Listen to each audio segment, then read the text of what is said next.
হযরতে হাবিব আফিন্দি রহমতুল্লাহ আলাইহি বলেন, আমি দুনিয়ার জমিনের মধ্যে বাদশাহীর রাজ্য পরিচালনা করতাম, কিন্তু একদিন আমি রাত্রবেলা বাদশাহীর রাজ্য পরিচালনা করতে করতে আমি আমার যেই কার্য পরিচালনা করতাম, আমার সামনে যেই টেবিল ছিল ওই টেবিলের মধ্যে আমি মাথা রেখে ঘুমিয়ে গেছিলাম। এখানে ব্যবসা হয় না, কাঁচা বাজারের ব্যবসা, এই যে খাজা বাণিজ্যালয় এখানে লেখা, সামনে কত বড় টেবিল চেয়ার দিয়ে রাখছে না। হাবিব আফিন্দি বলে, আমি চেয়ার দেখলাম, টেবিল, আমি যেখানে বসে আমার বিচার কার্য পরিচালনা করতাম, বিচার কার্য পরিচালনার জায়গায় আমি হাবিব আফিন্দি মাথা রেখে ঘুমিয়ে গেছি। মাথা রেখে কি করছেন? ঘুমিয়ে গেছে। হযরত হাবিব আফিন্দি উনি বলেন, আমি যখন মাথাটা রেখে দিয়ে ঘুমিয়ে গেলাম, আমি হঠাৎ করে দেখতে পাইলাম মুসলমান যেই বয়ানটা করতেছিলাম আল্লাহর হাবিব সাল্লাল্লাহু আলাইহি সাল্লামের সাচ্চা পাক্কা আশিক রাসূল হযরতে হাবিব আফিন্দি বলে, আমি আমার বিচার কার্যের টেবিলের মধ্যে মাথা রেখে আমি ঘুমিয়ে গেলাম। এমন টাইমে আমি আমার রাজপ্রাসাদের বাহির থেকে একটু হট্টগোলের আওয়াজ শুনতে পাইলাম। আমি আমার খাদেমকে ডাক দিলাম, আমার খাদেম, বাহিরে কিসের আওয়াজ শোনা যায়?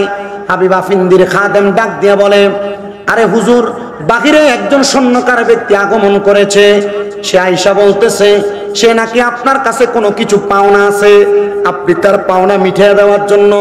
আমি তাকে উত্তর দিয়েছি, আমার হাবিব আফিন্দি কারোর কাছে কোনো পাওনা রাখেন না, সে সব সময় তাদের পাওনা মিটিয়ে দেন।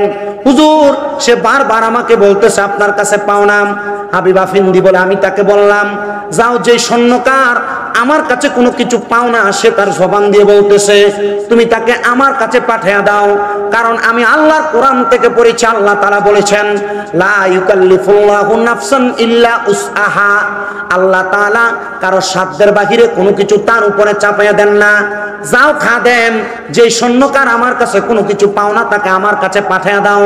স্বর্ণকার সামনে চলে আসলেন, জিজ্ঞাসা করতেছে হযরতে হাবিব আফিন্দি, এ স্বর্ণকার, তুমি নাকি আমার খাদেমের কাছে বলেছো তুমি আমার কাছে কোনো কিছু পাওনা আসো, কথা কি সত্য নাকি?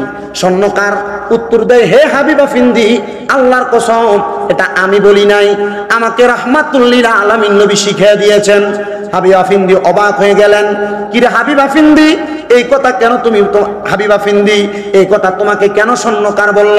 স্বর্ণকার, আল্লাহ রাসূল তোমাকে শিখিয়ে দিয়েছেন এই কথা বলার জন্য।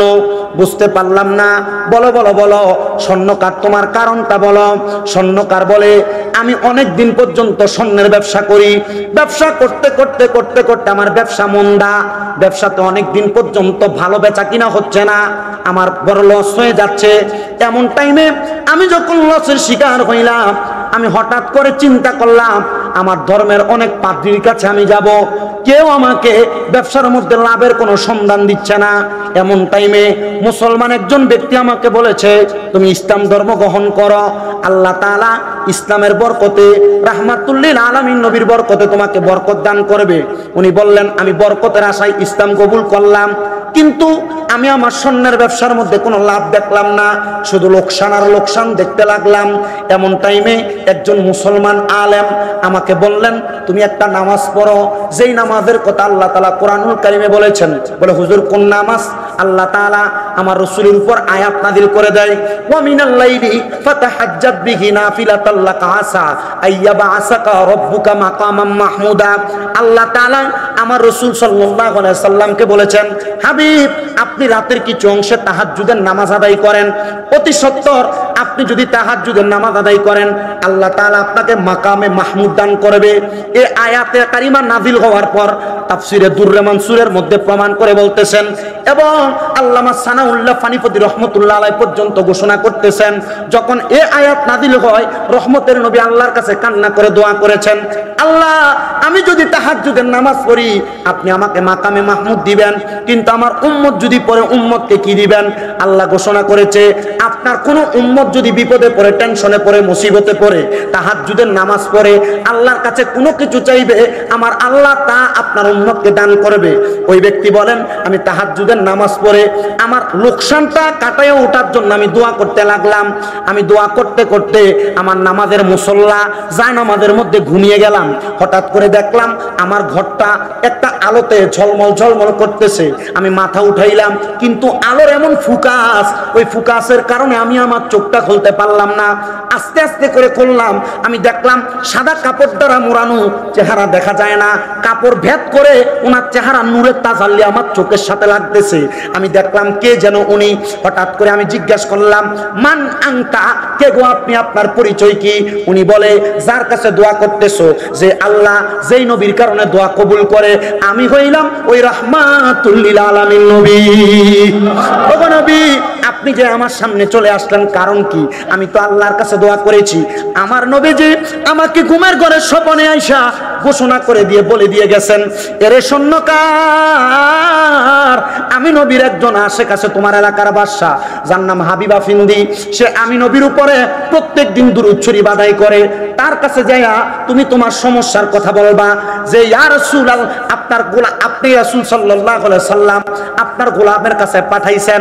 হাবিবা ফিন্দি বলে, তোমার সমস্যা কত? সমস্যার কথা বলবা না, আল্লাহ রাসূল তোমাকে বলেছে গোলামের কথা বলতে। বলে হ্যাঁ।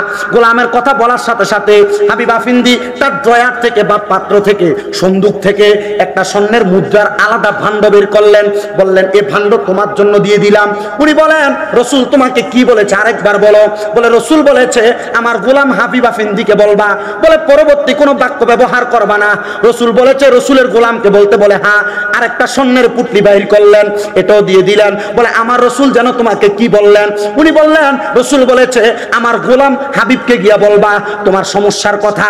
উনি বললেন, এমন ভাবে দিতে দিতে আমাকে স্বর্ণের 10টা পুটলা দান করব। ওই খাদেম আমার জবানটা চাপ দিয়ে ধরলেন।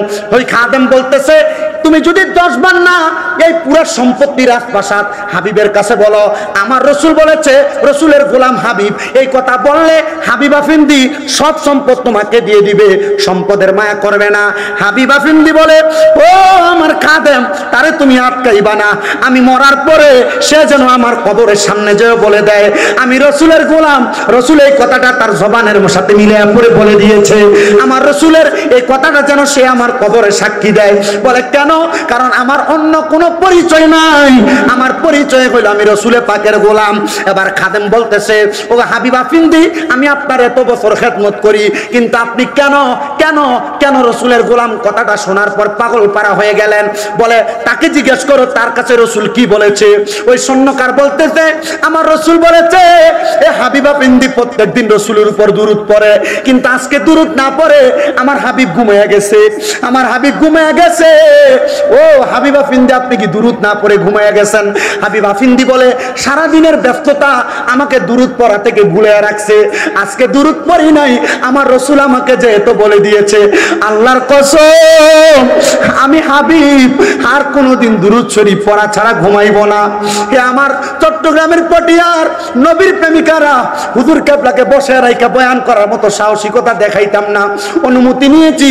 সর্বশেষ আপনাদের কাছে আমি কদমে হাত দিয়ে বলি, যখনই ঘুমাইতে যাবেন একবার হইল রহমতের নবীর উপরে দুরূদ পড়বেন, একবার হইল রহমতের নবীর উপরে দুরূদ পড়বেন, একবার হইল রহমতের নবীর উপরে দুরূদ পড়বেন। কারণ আমাদের বিশ্বাস, রহমতের নবীর উপরে দুরূদ শরীফ পড়া ঘুমাইলে ওই ঘুমে যদি মরণ হয়, রাহমাতুল লিল আলামিন নবীর দিদার আমাদের পাওয়া লাগবে। আল্লাহ তাআলা আজকের এই 12 রবিউল আউয়াল উদযাপন উপলক্ষে জান্নাতের বাগান মাহফিলের উসিলায় রাহমাতুল লিল আলামিন নবীর দিদারে মুস্তাফা মরণের আগে একবার আমাদেরকে নসিব করেন। আমিন।